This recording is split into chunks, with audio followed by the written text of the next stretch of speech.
Déjà même que M. Moël Kombi, j'ai l'impression qu'il est tellement sûr qu'il va éternellement rester ministre des Sports au Cameroun. Pour lui rappeler qu'il va d'abord avoir une élection le 12 octobre. Et qu'après cette élection, il risque d'avoir des maniements ministériels. Et que moi, au regard de toute la catastrophe qu'il a sémée depuis qu'il est arrivé au ministère des Sports et de l'Éducation physique, ce serait de la sorcellerie que si jamais son excellent peuple est réélu autant pour moi, ce serait de la sorcellerie que de reconduire Moël Kombi au poste de ministre des Sports et de l'Éducation physique. Peu importe le ministère où on peut l'avoir, il ne peut pas s'en sortir. Parce qu'il a fait, on l'a vu, c'était, comme on ne sait même pas l'expression qu'il peut utiliser pour qualifier ce qu'il avait sémé, comme des ordres au ministère des Arts et de la Culture. On a vu, c'est le chaos au sein de la Fédération sportive civile nationale. Et comme si ça ne suffisait pas, la seule fédération qui a un président, qui a un mandat reconnu, légalement élu, la Fédération camerounaise de football, il faut qu'on aille aussi là-bas s'aimer le trouble et le désordre. Parce qu'il faut le reconnaître. Quand Moël Kombi décide de donner un mandat, une Olympiade de 2 ans aux fédérations sportives civiles nationales, allez lui demander quel test lui donne cette autorisation. Où on a vu ça où? Les fédérations sportives sont élues pour une Olympiade de 4 ans. Et le président du comité national international olympique et sportif, est élu pour 8 ans. C'est le seul président de fédération au monde qui est élu pour 8 ans. Mais Moël Kombi a donc décidé que, avec ses collaborateurs, comme ça les arrange, de donner un mandat de 2 ans aux fédérations sportives civiles nationales et de dire que ce n'est qu'au lendemain des Jeux Olympiques de Paris 2024 qu'on devait organiser de nouvelles élections. Ça s'est fait où? Au Cameroun. Là, on ne parle pas de contrôle de conformité. On ne cherche pas à savoir s'il y a tel qui leur donne l'autorisation de faire cela. Depuis que les Jeux Olympiques de Paris, je vais revenir pour répondre à votre question, il faut qu'on expose un peu la situation. Depuis que les Jeux Olympiques de Paris sont terminés, dans quelle situation se trouvent les fédérations? Lui dit que le processus électoral, avant d'être enclenché, ça doit se faire dans le dernier communiqué qu'il a rendu public. Parce qu'il y a un autre communiqué qui a été rendu public avec l'autorisation du ministère des Sports et de l'Éducation physique. Bon. J'ai abordé certaines fédérations. Je leur pose la question pourquoi on n'avait pas encore organisé l'élection depuis que les Jeux Olympiques sont finis. Les Jeux Olympiques sont finis depuis quand, coach? Depuis 2024. 2024. On est en train d'aller en 2022. Donc ça fait presque 1 an que les Jeux Olympiques sont finis, pas d'élection. Et ils m'ont dit qu'on attend l'autorisation du MINSEP. Mais j'ai dit bon que bon. Donc le MINSEP décide d'organiser l'élection dans certaines fédérations et de laisser certaines dans les problèmes qu'on connaît. C'est le même MINSEP pendant que les autres attendent qui allait lancer le processus électoral à la FECARUBI.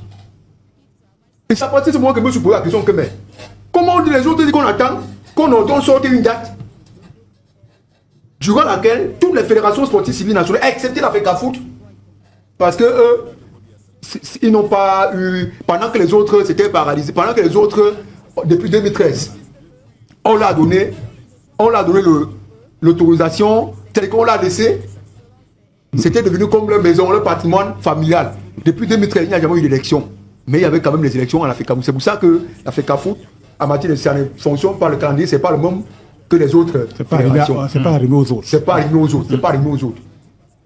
Monsieur Toi a été élu en 2021 et voilà que 2025, son mandat va finir. Les autres fédérations, on ne sait pas quand est-ce que ça commence, quand est-ce que ça finit.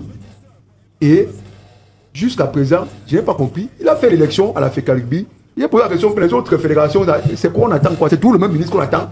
Pendant qu'on l'attend, il décide d'aller organiser une élection dans une autre fédération et il laisse l'autre fédération. On appelle ça quoi? Ça, c'est le problème qu'il faut régler. Puisque c'est eux qui nous parlent d'article, c'est le contrôle de conformité. De conformité, oui, justement. Pour répondre donc à votre question, on va revenir en profondeur sur ce qu'il disait.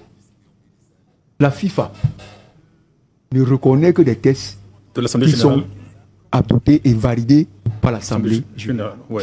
C'est-à-dire que même si le ministre refuse d'appliquer que les tests soient appliqués, que c'est sur la base de ces tests qu'on organise le processus électoral avec CAFOOT et que la FIFA approuve, que la FIFA autorise, il y aura élection. Il y aura élection. Ils ont là dit que la loi de 2018, tout ça, encore que c'est des choses que ce n'est que ici. La FIFA vous avait dit, non, dans un communiqué pour répondre à la FECAFOOT, que vos histoires-là de convention, nous, on ne reconnaît pas ça. Mais allez vous asseoir, vous vous arrangez. À partir du moment où la FIFA valide les têtes de l'Assemblée générale, il n'y a plus rien, il y a élection. Allez là où vous pouvez, vous n'allez pas voir gain de cause. Maintenant, si, parce qu'il y a vu depuis qu'il a rendu public ces derniers communiqués, il a me dit que non, comité de nomadation en cours de téléchargement à la Fédération camerounaise de football. Quel comité de normalisation ici? Donc moi, le comité va se lever un matin et décider qui va mettre un comité de normalisation à la FECAFOOT. C'est pas possible. Ce n'est pas possible. Il ne peut même pas saisir, il ne peut même pas dire à la FIFA que je t'impose de faire ceci. Il ne peut pas. Il ne peut pas. Il faut dire la vérité aux Camerounais. Ce sont là où on va voir nos tests qui restent ici. Les relations, tout ça, c'est ici. Quand ça arrive à notre niveau, la FIFA fait ce que ces tests lui recommandent. Et ces tests lui disent qu'on ne reconnaît que les statuts qui sont adoptés et validés par l'Assemblée générale. Donc il faut qu'on arrête de tromper les gens. Mais c'est moi, les combis, ne peut pas installer un comité de normalisation à la FECAFOOT. Ce n'est jamais arrivé. La preuve, il n'y a que des acteurs qui peuvent s'élever après le processus électoral et aller contester et relever ces manquements que j'ai vu. Il relevait dans son... Ce n'est même pas de son droit que de relever ces manquements. Ce sont les acteurs qui doivent le faire. Ça veut dire que comme il y a une commission électorale qui a été mise sur pied, il y a un calendrier, un chronogramme qui a été rendu public. La commission électorale, si la FECAFOOT ignore ce que moi les combis dit, la commission électorale continue son travail. Les acteurs du football attendent le lendemain des élections, ils ont le droit de recours. Commission de recours à la FECAFOOT, si on ne veut pas gain de cause, si on n'avait pas gain de cause, c'est le TAS. Et ce n'est jamais moi le combi qui ira saisir cette commission. C'est jamais moi le combi qui ira saisir cette commission de recours. Qu'on ne voulait pas. Ce sont les acteurs du football qui doivent le faire. Donc, moi j'appelle ça de l'intimidation. C'est que les gens se plaisent à faire du mal à un seul individu. C'est parce qu'ils se sont rendus compte qu'ils avaient l'habitude de se servir de la Fédération camerounaise de football. Les gens avaient l'habitude. La FECAFOOT était devenue comme la mangeoire de certains. Et comme un centre commercial pour certains. Aujourd'hui, il y a quelqu'un qui est venu mettre fin à tout cela. Ils n'ont plus les mêmes santé qu'ils avaient. Il faut à tout prix le nuire. D'accord. C'est qu'il faut à tout prix le mettre hors d'état. C'est lui qu'on vise. Il faut dire la vérité au Cameroun. L'histoire qu'on dit qu'on n'a pas respecté, c'est lui qu'on vise. C'est parce qu'il faut qu'on ait quelqu'un d'autre qui n'est pas M. Eto'o à laquelle faire. Mais si vous voulez, allez choisir un candidat. Vous lui donnez tous les moyens pour aller battre M. Eto'o aux élections et il va reconnaître sa défaite. Si lui aussi parle au TAS pour contester, qu'il a au TAS contesté, si on lui donne gain de cause, si on lui donne pas gain de cause, tant mieux. Il va reconnaître qu'il a perdu. Pourquoi on est obligé de passer par les tournures? Puisque moi, le combi pour sortir complètement. Vous nous faites comprendre qu'il est légaliste. Qui nous disent qu'est-ce qu'il a fait de la situation de la FECAFOOT? Il y a quand même la plus haute juridiction en matière la plus haute juridiction au Cameroun qui a dit que c'est ce président que nous reconnaissons. Julien Sejabouem. Ils ont ignoré cette décision au ministère de l'Éducation physique. Jusqu'aujourd'hui, on ne sait pas ce qu'ils ont fait cette décision. Quand il partait organiser l'élection chez lui, dans son ministère, dans la nuit, qui a porté celui que eux, ils présentent comme le président aujourd'hui à la tête de la FECAFOOT, c'était conforme. Dans la nuit, on organise l'élection nuitamment. On ne connaît même pas les acteurs qui ont signé les PV nuitamment. Il a réglé la situation à la FECAFOOT. Lui, il a envoyé ces mêmes gens superviser et coordonner le processus électoral à la FECAFOOT. Quelques temps après, le lui a dit que ce qui a été fait là, ça n'a pas respecté le règlement, ce qu'il faut. Ça n'a pas respecté les normes. Et nous, on te demande de rapidement mettre sur pied un comité provisoire de gestion. Qu'est-ce qu'il a répondu à Ruby Afrique? Il a dit à Ruby Afrique que mettre un comité provisoire de gestion serait ramener encore la FECAFOOT dans la situation hantée où elle était. Mais si ça peut régler les choses, pourquoi ne pas le faire? Donc lui préfère laisser la FECAFOOT dans la situation que l'on connaît. On ne sait pas qui dirige. D'abord, c'était l'exécutif actuel qui était contre le groupe Essono, qui combattait le groupe Essono. Maintenant, c'est le président Monté lui-même qui suspend son secrétaire général. On ne sait plus qui fait quoi à la FECAFOOT. Mais si moi, le combi regarde, il ne fait rien. Allez au Montaï, depuis la dernière élection, l'instance continentale ne reconnaît pas l'exécutif qui avait été élu en présence des représentants du ministère de l'Éducation physique. L'instance continentale dit que c'est cela que nous reconnaissons. Qu'est-ce qu'ils ont fait? Ils laissent faire. Donc eux, on peut respecter, quand ça concerne les tests au Cameroun, ils sont légalistes. Mais quand ce sont les instances continentales qui leur disent que voici ce qu'on doit faire, ils ne respectent pas cela. D'accord. Mais on doit laisser passer. Dis-le lui. Puisque c'est eux qui vous disent qu'ils sont légalistes. Il est spécialiste du droit, c'est un professeur de droit.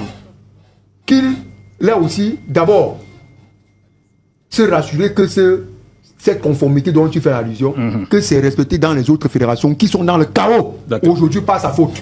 Et ses collaborateurs. Je n'ai que cité la FECAFOOT, le Montaï. D'accord. Il y a tellement de fédérations. La boxe est où aujourd'hui? Pas la faute du ministère de l'Éducation physique. J'assume parce que j'ai suivi la situation. C'est la seule fédération où j'ai été du début jusqu'à la fin de la situation de crise, c'est la FECABOX. C'est la seule.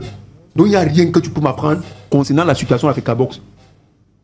Et ça pas leur faute qu'on ne sait plus aujourd'hui où se trouve la FECABOX au Cameroun. On ne sait même plus si la FECABOX existe.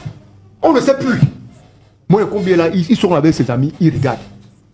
Quand ils avaient, c'est tout eux qui avaient sorti, c'est lui qui avait signé un communiqué pour dire que l'élection doit avoir lieu à la FECABOX tel jour et dans ses services. Le lendemain, quand les acteurs se retrouvent à Yaoundé, certains sont partis de Marois, de Gawa. Ils arrivent à trouver que le ministère est fermé. Parce que l'un de ses collaborateurs a décidé qu'il ne doit pas avoir l'élection. Et celui que lui-même, le ministre avait désigné pour superviser, il a dit que l'autre supérieur, qui n'est pas le ministre, m'a demandé de ne pas venir, il ne peut pas être là. Jusqu'aujourd'hui. Et le lendemain, sans savoir si ce qui s'est finalement passé, lui-même a sorti un communiqué pour dire qu'il ne reconnaît pas l'élection de Pierre-René Billon à la tête de la FECABOX. Jusqu'aujourd'hui, on ne connaît pas où se trouve la FECABOX. On ne connaît pas comment les boxeurs font pour participer aux compétitions. Et il y en a même qui ont failli mourir sur le tatami parce qu'ils n'ont pas de compétition en genre. La boxe c'est à l'agonie. On regarde. Aujourd'hui, on s'intéresse au football parce que c'est la seule fédération qui fonctionne normalement. Et il faut qu'on aille s'aimer le trouble là-bas. Ça fait combien d'années ce coup-ci? C'est important de dire ça aux Camerounais. Avant que M. Eto'o n'arrive, depuis Iya Mohamed, on n'avait plus jamais eu un exécutif qui a fait ses 4 ans sans qu'il y ait un comité de normalisation. Après Iya Mohamed, il y a eu Tombé Aroko. On l'a mis de côté. Décision du TAS, comité de normalisation. Siedou Momondia. Qui Siedou a fait que 4 ans. Siedou n'a pas fait 4 ans. On l'avait suspendu. C'est passé la FIFA a dit que le TAS a ordonné la suspension, la mise à l'écart de l'exécutif de Siedou Momondia. Et la FIFA, à l'époque, on avait condamné cela, que la FIFA n'a pas respecté ses statuts. C'est parce qu'il voulait à tout prix que Siedou Momondia et son équipe qui soit les maîtres qui organisent l'élection. Et on sait que quand tu organises, c'est difficile de perdre. On a demandé qu'il reste là avec son équipe et c'est eux qui devaient organiser l'élection. Il n'était plus là en tant que président. Ils étaient là, ils assuraient l'intérim. Il n'est pas là au cours de son mandat. D'accord, JPK. La seule fédération depuis Iya Mohamed, c'est l'exécutif qui est allé jusqu'au bout, c'est l'exécutif de M. Eto'o. Les gens sont allés au TAS, ils n'ont pas eu gain de cause. Ils ont dit qu'on reclame ici. Les gens vous reviennent avec l'affaire de la condamnation en Espagne. C'est-à-dire que le pays, c'est formidable. Les mêmes gens ont pris ça pour la condamnation en Espagne. Ils sont allés après l'élection de M. Eto'o. Dans tous les juridictions, ils ont été déboutés autant pour moi. Même au TAS, ils ont été déboutés. Mais ils pensent que le même problème pour lequel ils ont été déboutés au TAS, c'est le même problème qu'ils vont aller encore contester l'élection du futur président de la FECABOX qui ne peut pas être M. Eto'o. Oui. C'est possible. Donc il faut qu'on soit sérieux. Que M. Monekombi arrête le désordre. D'accord. Parce que s'il y a de trop, les autres fédérations, on en a marre de les voir dans cette situation. Il ne faut pas que même la fédération qui fait semblant, qui fonctionne un peu, qu'on vient encore s'aimer le trouble, le désordre là-dessus. C'est pas normal. Et pour vous dire, il dit qu'il n'a jamais été au courant, il était au courant depuis. C'est que ça lui avait été envoyé, ça avait été envoyé au ministère de l'Éducation. Ils sont au courant de ça. Ils ont ça depuis. Mais ils vont nous faire savoir qu'ils ne sont pas au courant de ça. Ils ont ça depuis. Oui, parce qu'il y a une décharge derrière.